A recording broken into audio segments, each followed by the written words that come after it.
हैं जो recently election Jammu Kashmir में हुए राज्यसभा के, उसके बारे में। ये सिर्फ इलेक्शन ही नहीं थे, बल्कि ये जम्मू कश्मीर में कुछ चैलेंजेस भी लेकर आ गए, कुछ अपॉर्चुनिटीज भी लेकर आए।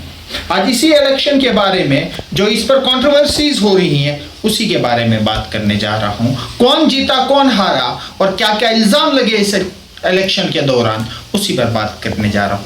आओ साथियों, शुरुआत करते हैं। आप सब साथी वाकिफ हैं कि 2021 में 4 राज्यसभा की सीटें जो जम्मू कश्मीर को प्रायर 2019 से पहले थी, वही आज भी 4 सीटें रखी गई। उन 4 सीटें 2021 के बाद खाली पड़ी हुई थी और 2019 के बाद पहली बार जम्मू कश्मीर के अंदर राज्यसभा के इलेक्शन हो रहे थे। ये खाली एक इलेक्शन नहीं थे, बल्कि एक स्टेटमेंट भी थी कि जम्मू कश्मीर की जनता क्या चाहती है।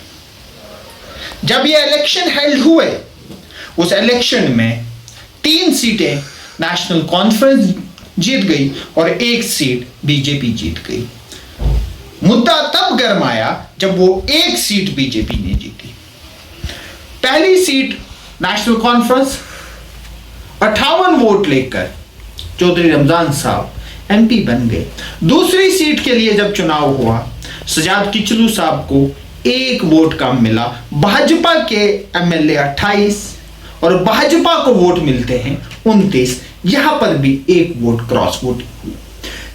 तीसरी और चौथी जो सीट के लिए इलेक्शन हो रहे थे, उसमें शमी ओबराय नेशनल कॉन्फ्रेंस के प्रत्याशी जीत जाते हैं और राज्यसभा के एमपी बनते हैं। और चौथी सीट के लिए बीजेपी के सतपाल शर्मा जी सीट निकाल लेते हैं और एमपी बन जाते हैं। तब क्वेश्चन उठता है कि बीजेपी के एमएलए, बीजेपी के विधायक 28 और सतपाल शर्मा जी को वोट मिलते हैं 32, और जब काउंटिंग हुई, उस काउंटिंग में 3 वोट रिजेक्ट हुए। इसका मतलब नेशनल कॉन्फ्रेंस और नेशनल कॉन्फ्रेंस के अलायंस 7 वोट जाया किए गए।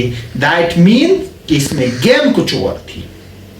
ऐसा नहीं हो सकता कि 3 वोट किस तरह से कैंसिल हो गए। ये जो 7 लोग हैं, ये कौन 7 लोग हैं जिन्होंने लोगों का जो विश्वास था, वो विश्वास तोड़ा गया।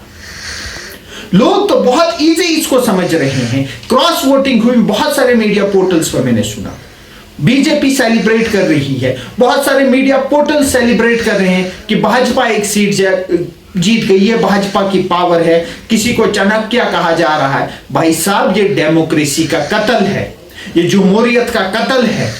क्रॉस वोटिंग से जमहूरियत मजबूत नहीं होती है। इससे डेमोक्रेसी की जो जड़ें हैं वो कमजोर हो जाती हैं। वो लोग जो असेंबलीज में गए हैं, वो लोगों की विल को रिप्रेजेंट कर रहे हैं, और उन लोगों को जो वोट मिला था वो एंटायर बीजेपी वोट दे गए। कौन सा वोट मिले थे? Got the entire BJP vote. BJP के अगेंस्ट उनको वोट मिला था, और आज वो पैसों के लालच में, किसी दबाव के लालच में अपने लोगों से धोखा कर रहे हैं। डेमोक्रेसी में रिप्रेजेंटेटिव धोखा नहीं दे सकते, क्योंकि आप लोगों की विल, जो आपने वोट मांगा था, आपने कहा था कि भाजपा के अगेंस्ट हम लड़ेंगे, और आप आज जाकर भाजपा को वोट करोगे। ये नेशनल कॉन्फ्रेंस को भी देखना पड़ेगा।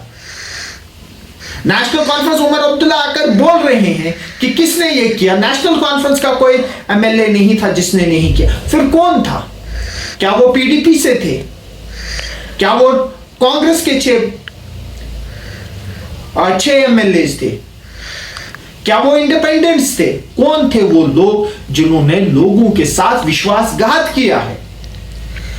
और बीजेपी को कोई चाणक्य कहे, इसको चाणक्य नहीं कहते, इसको डे लाइट में मर्डर ऑफ डेमोक्रेसी कहा जाता है। ये कोई छोटी बात नहीं है, और इसमें यहां पर नेशनल कॉन्फ्रेंस को भी ये देखना पड़ेगा कि कौन, क्या नेशनल कॉन्फ्रेंस के अंदर ही कोई ऐसे लोग तो नहीं है। सवाल तो उठ रहे हैं कि क्या नेशनल कॉन्फ्रेंस और बीजेपी की कोई साठगांठ थी? और जो सजाद गनी लोन साहब ने जो वीडियो अपलोड किया, उन्होंने तो मैथमेटिकली प्रूव किया कि नेशनल कॉन्फ्रेंस और बीजेपी की दोनों की साठगांठ थी। 3 वोट कैंसिल कैसे हो सकते हैं? कौन है वो लोग जिन्होंने वो रिजेक्ट किए? कौन है वो लोग? सवाल तो बहुत बड़ा है। क्या उन लोगों ने क्या जानबूझकर रिजेक्ट किए? क्वेश्चन तो बनता है। ये हॉर्स ट्रेडिंग कब तक डेमोक्रेसी में रहेगी? नेशनल कॉन्फ्रेंस फिर से एक जम्मू कश्मीर के अंदर एक बहुत बड़ी पार्टी ऊपर के निकल गई। जिस तरह से असेंबली में नेशनल कॉन्फ्रेंस ने क्लीन स्वीप किया, बाय हुक बाय क्रूक, उसी तरह अब नेशनल कॉन्फ्रेंस राज्यसभा के इलेक्शनों में भी ऑलमोस्ट क्लीन स्वीप कर देगी। नेशनल कॉन्फ्रेंस पर अब जिम्मेवारियां बहुत ज्यादा बढ़ के आ रही हैं। अब नेशनल कॉन्फ्रेंस की जिम्मेवारियां और डबल होती रही। जो वादे उन्होंने किए थे, जो मैनिफेस्टो उन्होंने किया था, मैनिफेस्टो में जो उन्होंने वादे किए थे, अब नेशनल कॉन्फ्रेंस को, जिस तरह election national conference by hook का बाय क्रूक जीतती है, अब नेशनल कॉन्फ्रेंस को जो मैनिफेस्टो के अंदर वादे भी किए थे, वो वादे भी बाय हुक का बाय क्रूक लोगों के सामने पूरे करने होंगे। जो 1 लाख रोजगार का वादा था, वो भी पूरा करना पड़ेगा। जो लोगों से सिलेंडर का वादा किया था, वो सिलेंडर भी मुफ्त देने पड़ेंगे। जो राशन डबल का वादा था, वो राशन डबल भी करनी पड़ेगी। जो फ्री इलेक्ट्रिसिटी का वादा किया था, फ्री बिजली का वादा किया था, मुफ्त बिजली का वादा किया था, वो मुफ्त बिजली भी जम्मू कश्मीर के लोगों को देनी पड़ेगी। खाली राज्यसभा में जाने से कुछ नहीं होगा। अब और दूसरी चीज ये देखनी पड़ेगी कि जिस तरह से ये इलेक्शन कंक्लूड हुए, हर जगह डिबेट है कि भाजपा को वोट देने वाला कौन? क्या ये नेशनल कॉन्फ्रेंस है? क्या ये कांग्रेस है? क्या ये पीडीपी है? क्या ये इंडिपेंडेंट है? ये मैं आप पर छोड़ देता हूं। अपनी राय जरूर कमेंट में बताइए कि ये वोट देने वाले कौन थे। शुक्रिया।